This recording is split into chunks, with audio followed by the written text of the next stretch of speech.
भावी विचारी कार्य कले विपद न पड़ई भले भाव जातिर पिता महात्मा गांधी 155तम जन्म जयंती पालन करुच्ची सारा देश।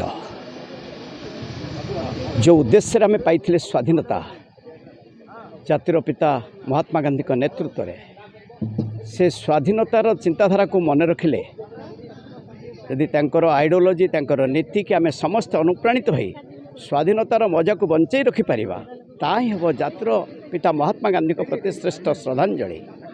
आज सारा राज्य रे प्रिय पूर्वतन मुख्यमंत्री आम दलर सभापति नवीन पट्टनायक आह्वान क्रमे प्रत्येक वर्ष ही जनसंपर्क अभियान पदयात्रा कार्यक्रम आरंभ हुए। आज 14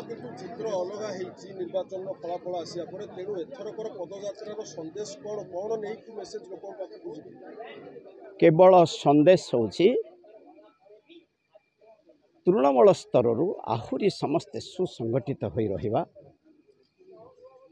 नीति आदर्शर सहित कार्यक्रम करिबा आउ विशेष करी मोर खाली गोटे कथा जहाँ भावुची बहु परिश्रम करा जाइछि दल पाई तेणु आशा करुच्ची दल रे नेतृत्व प्रिय नेता नवीन पट्टनायक जो चिंताधारा ताकू ओडिशावासी भल भाव जानती। तेणु जो माने नेतृत्व आशा करुच्ची बहु राति अनिद्राही कार्यक्रम करिछु मोर से नेतृत्व मानक निवेदन आज पवित्र गांधी जयंती रे